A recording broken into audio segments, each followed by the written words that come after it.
maintenant de l'évolution des pratiques de gestion en milieu urbain et l'effet sur la flore.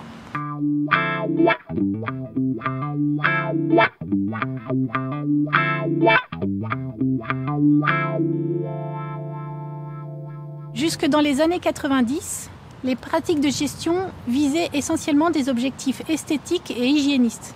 Dans les espaces verts, on trouvait essentiellement des gazons ou des massifs horticoles. Et dans les rues, les plantes sauvages étaient rarement tolérées, le tout maîtrisé par une importante couche de bitume, des pesticides et des engrais.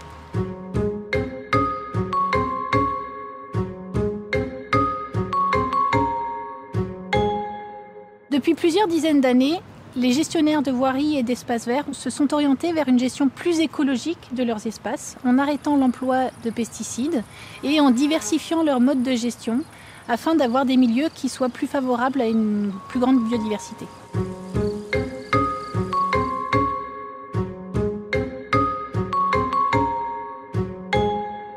Un des changements concerne ces traditionnels gazons qui sont progressivement revus à la baisse et remplacés par des prairies qui sont bien plus riches en plantes mais aussi en insectes associés.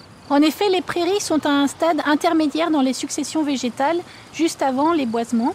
Et ce stade intermédiaire est favorable à une grande diversité d'espèces mais aussi d'interactions entre espèces. Pour illustrer ces interactions, prenons l'exemple de la carotte sauvage.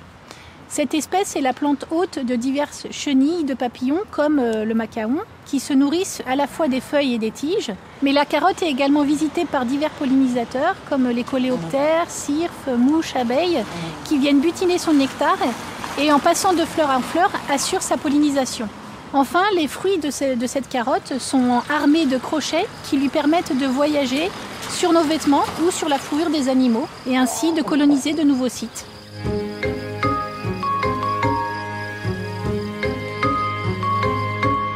Il faut savoir qu'une prairie n'existe que parce qu'elle est gérée, à part dans des cas exceptionnels en haute montagne par exemple. Et cette gestion peut se faire soit de manière mécanique par la fauche, soit par les animaux qui pâturent. Vous avez peut-être déjà eu la surprise de voir en ville des moutons, des vaches ou des chèvres pâturer ces prairies qui viennent en remplacement des traditionnelles tondeuses. Alors, quel est l'effet de ces différentes pratiques, fauche ou pâturage, sur la diversité floristique que l'on peut trouver dans ces prairies? Le programme Florilège Prairies Urbaines permet de répondre à une partie de ces questions.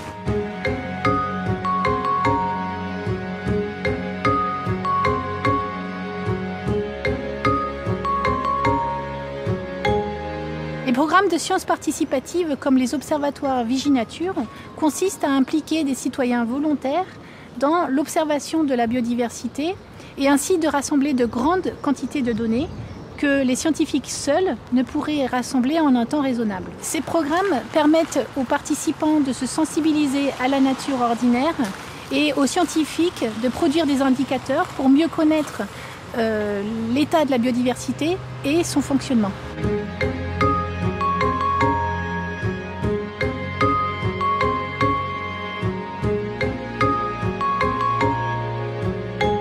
Le programme de sciences participatives Florilège Prairies Urbaines permet aux gestionnaires d'évaluer l'effet de leurs pratiques de gestion sur la diversité floristique des prairies qu'ils gèrent. Ce programme a permis par exemple de montrer que le pâturage est bénéfique à une grande diversité d'espèces, tandis que la fauche permet quant à elle d'avoir des espèces plus typiques des prairies. Des plantes typiques des prairies sont par exemple la flouve odorante, qui rappelle un peu des odeurs d'étable, ou encore une autre espèce, la houle queulaineuse, qui est si douce au toucher.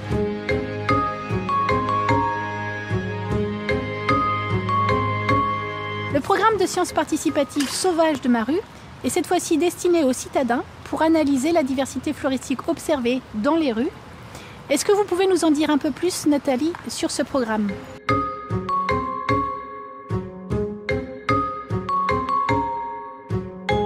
Il faut s'entraîner un petit peu parce que c'est pas si facile d'identifier les plantes. Botaniste, c'est un métier. Néanmoins, les espèces qui poussent dans les villes, c'est toujours un petit peu les mêmes. Donc avec un peu d'entraînement, les gens peuvent facilement apprendre à les identifier. Et une fois qu'ils sont un petit peu entraînés, ils choisissent la rue dans laquelle ils veulent faire les identifications.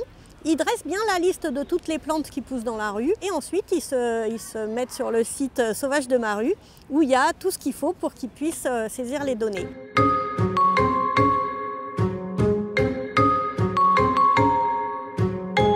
Le premier résultat qu'on a vu, c'est que la distribution des plantes dans les rues, elle n'est pas du tout aléatoire. Elle dépend des caractéristiques des espèces.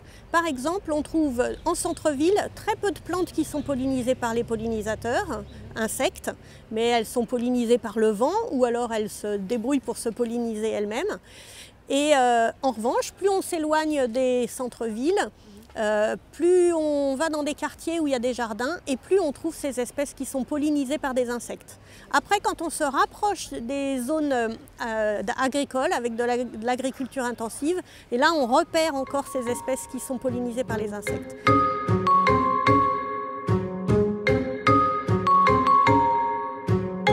Les espèces qui se trouvent dans les villes, c'est forcément des espèces qui se trouvaient ailleurs avant que les villes existent.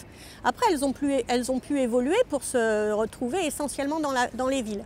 Donc, dans les rues, les espèces qu'on trouve en majorité, c'est des espèces qui aiment bien les milieux minéraux, donc plutôt des plantes qui pousseraient normalement en falaise ou dans des choses un peu rocheuses.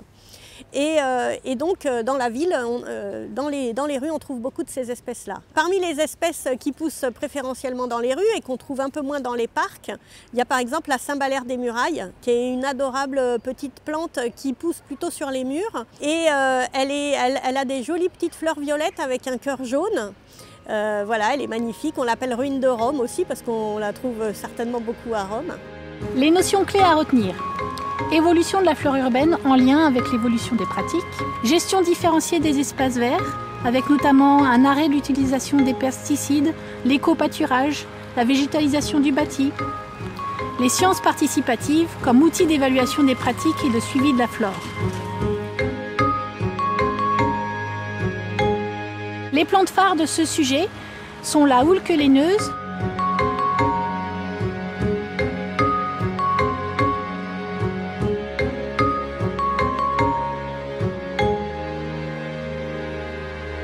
la carotte sauvage,